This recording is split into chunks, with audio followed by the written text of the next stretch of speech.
G'day and welcome back to the channel. In this video I am giving a rundown slash review on the NEEBRC AM32 Crawler speed control.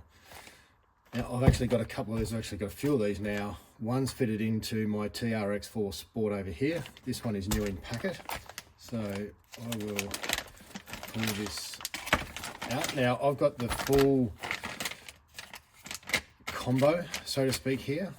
So it's the NEEBRC, the motor and the speed control. Now it comes, the motor comes in two different kV ratings. In the Sport over here there's the 2250 and I think this one is lower. This one is the 1850.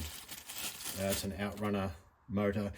And now I've said that, I think there may be 2050 available as well. But it's the 1850 and, as I said, the 2250 in the Sport over there. And the speed controller itself is in this packet.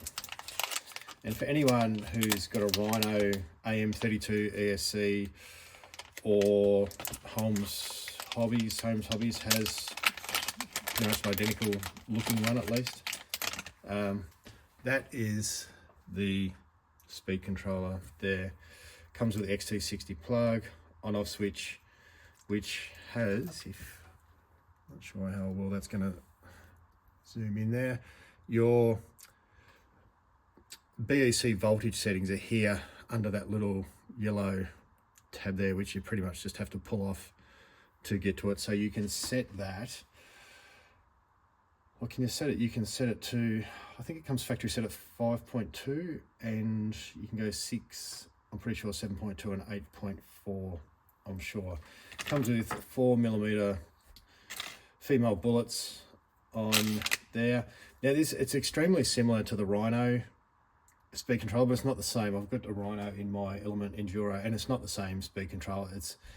The board may well be the same. It's extremely similar, but not the same. Couple of the first things to note on here, just looking at it, is what I've found at least, is the wire that goes to the receiver is short. So in the TRX4, because I've got the receiver over here in this waterproof box, the speed controller's here, I've had to actually put an extension in, which I had in my kit anyway, so it's not that big a deal, but I've had to fit an extension lead onto that to get over the receiver, which obviously is specific to my vehicle and probably not specific to yours. Now there's probably a whole heap of running videos on the Rhino ESC. What I can say is it works very, very, it's very similar in operation. In fact, I wouldn't say identical, but similar. I find this one to be a little bit quieter than the Rhino, but I also do find that the NEEBRC one the wires get hotter than the Rhino. And I have played around with the settings a little bit, and I'm not going to go through the settings a whole lot because there's some really good videos. There's at least one really good video on YouTube that tells you how to program it and what each of the settings means.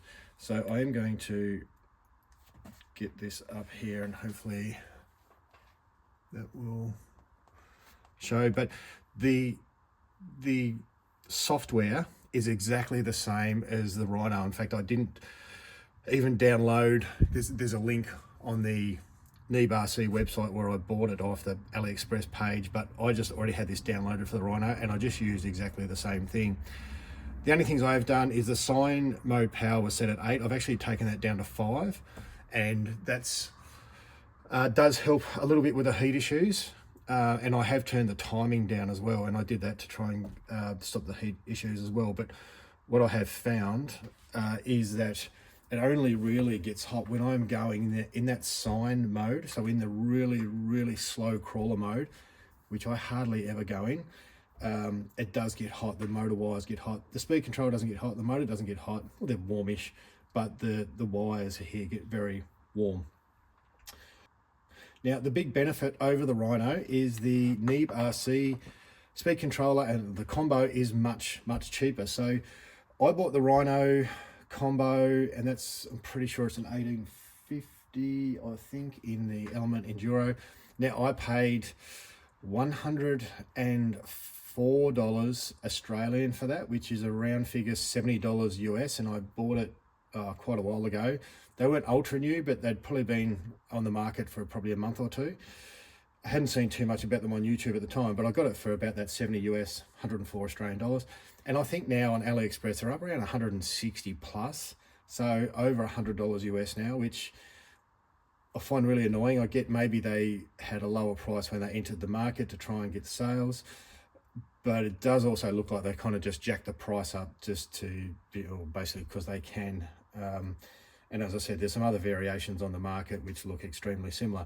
Now, $104 Australian for the Rhino that I paid, and this one here cost me the whole combo $73 Australian, which is round figures about $48 US. Now I have noticed that they have gone up a little bit since then. I bought two, and I've got another couple on the way, because for 73 Australian dollars, that is cheaper for me to buy this combo. It's actually cheaper than a Hobbywing Fusion SE. Now, goes on to the next question. Is this better than Hobbywing Fusion SE? Maybe. They both have really good low down control, which I'll show you in a minute, and I'll put a running video up as well. They both have really, really good slow crawling speed. I suppose if you don't want to muck about, you just want to get a speed control or a combo, put it in and program it with a program card, and you don't want to muck around too much, you don't want to get a computer out and all that sort of thing, the Hobbywing SE would be a better option for you. If you don't mind getting, and that's one thing I've forgotten, to program this you do need to plug it into a PC, and you do need a cable. This is a USB-A to USB-C cable, which I had plenty of anyway because my iPad takes that. Now, one mistake I did make was I figured that the Rhino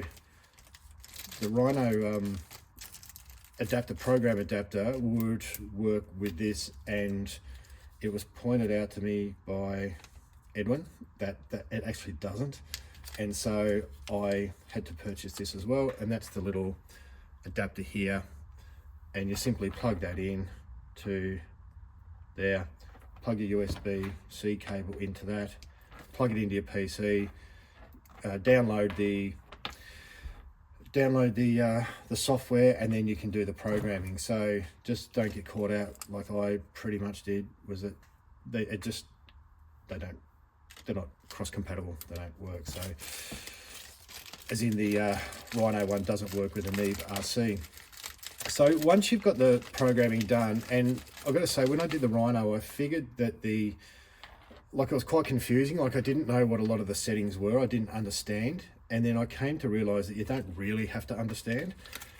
It's not, as I said, not as user-friendly as a Hobbywing Fusion SE, but there is a really good video on YouTube that I watched that explained what each of the programs or what the settings mean, which still didn't mean a whole lot to me, but there were some pointers on what you should do, if you've got overheating, or there was a bit of an explanation what the settings are. So a little bit more work, but it's not difficult. Like, it plugged in and the program worked, the software worked, and it was really easy to set. Not as easy as putting in a program card with a Hobbywing Fusion, but still easy. And once you've done it, you might need to go back and change a setting here or there, but pretty straightforward.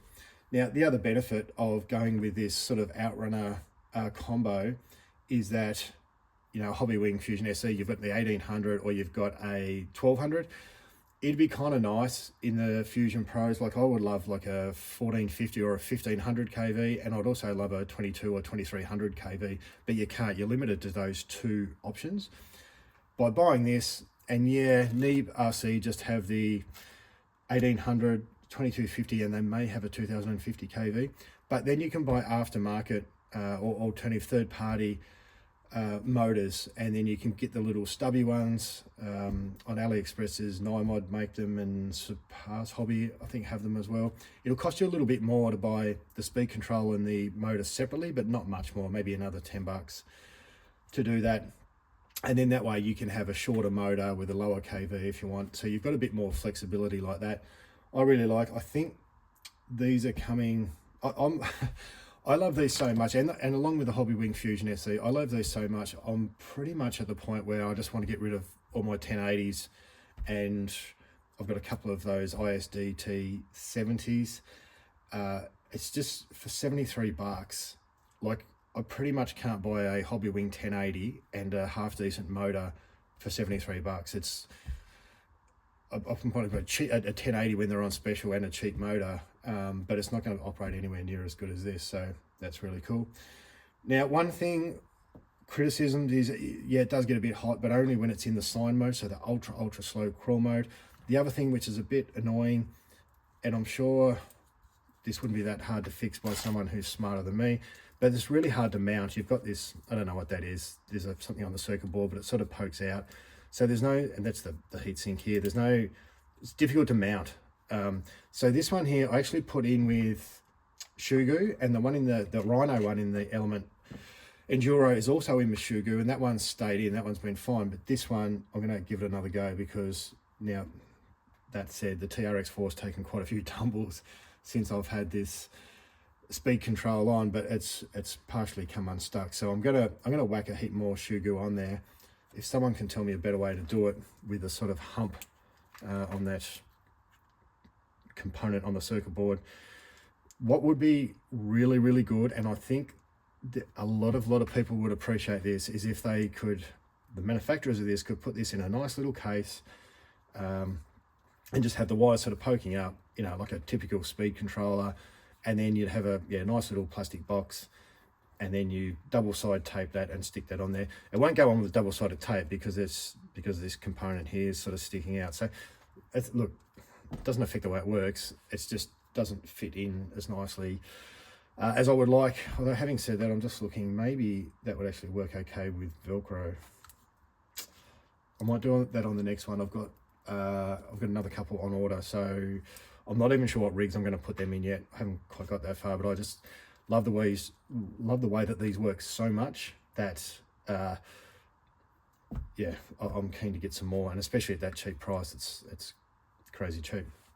So now there's probably quite a few videos on YouTube of showing how slow the Rhino will crawl, and I can tell you that the NEEBRC one will crawl just as well and just as slow. So I'm going to give you a quick demo, and I've just remembered there is something that I had to work out myself. I didn't see this anywhere, and I found it. I couldn't, when I first plugged it all in, I did the programming and turned it on, turned the transmitter on, it wouldn't work, and it was really annoying. This thing just kept beeping, and it was driving me nuts. Couldn't work out what it was until I realized something, and I found it by accident.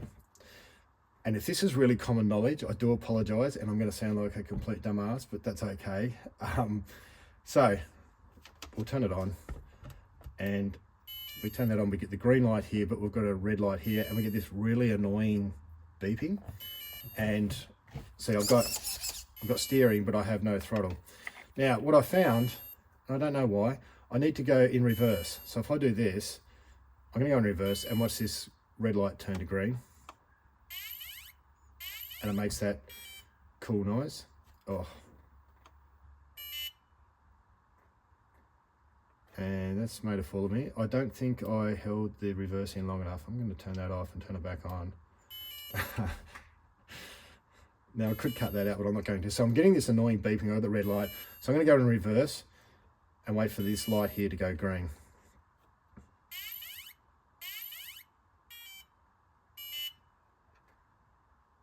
Oh my God, it's making me into a liar. What is going on? Oh, okay. Right, okay. Feel free to comment and say I'm a dumbass. I've got that totally wrong. You've got to go forward and then reverse. And then we get that. Oh shit, what is going on? Let's do that again.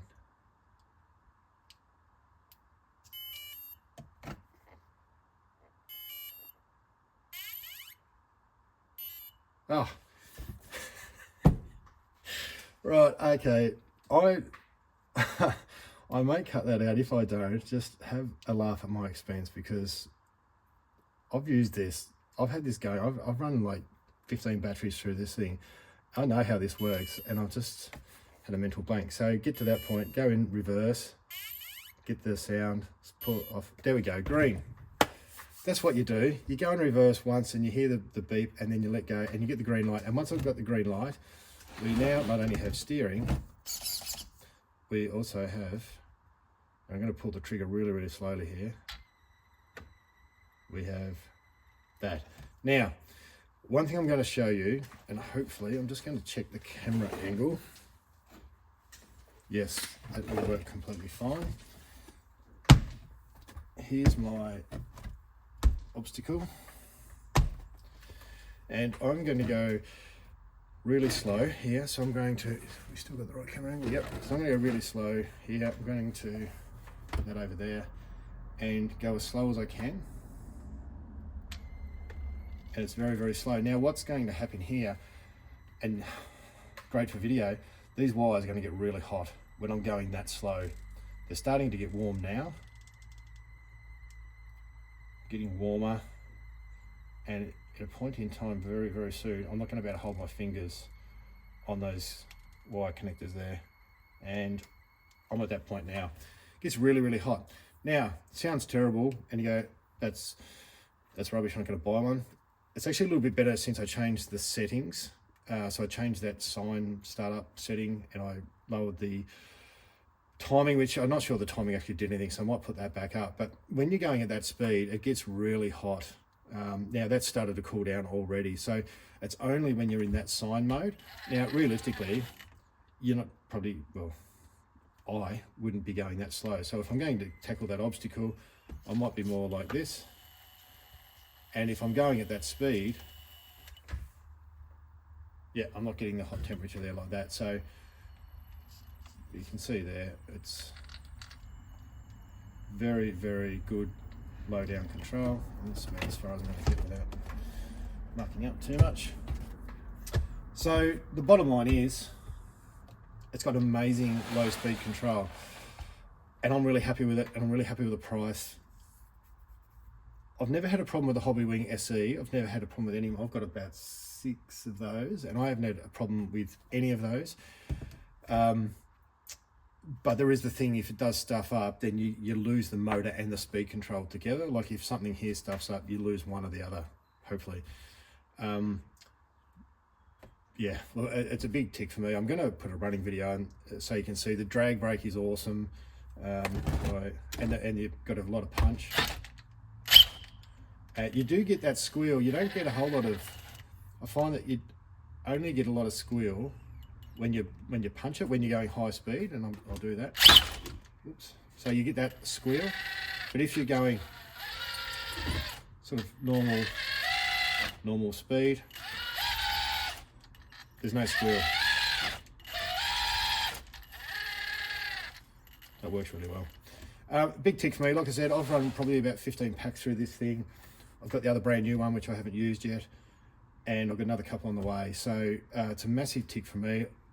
I'll put the running video up. It's not going to be overly exciting. It's just going to show I'll show the drag brake, and then I'll just go a bit on the crawler course so you can see. But for the price, I think this is absolutely amazing. Much cheaper than the Rhino, and I think the Rhino is probably much cheaper than some of the other ones on the market. So big tick from me. So much so, and I've said it a couple of times already, but so much so, I'm at the point now where I'm going to start pulling out my brushed speed controllers and motors and start putting these in. I just need to nail down what I'm going to do, and you probably saw that flop around a little bit. Yeah, there's only a little bit of shoe goo holding on under these capacitors down here. There's the shoe goo under here has actually come off, so I'm going to put a heap more shoe goo on, try and get that to stick down. I did it when I put it on. I put it under, and then I put like very gently put a G clamp on it to hold it down, but I need to go again. So big thumbs up for me. This wasn't supplied to me. It's not a paid video. I bought it. I used my own money, just in case anyone wanted any clarification. But yeah, no, it's an amazing setup, and highly recommend it to anyone. All right, like, subscribe, all that sort of stuff, and then we will go through to the running video right now.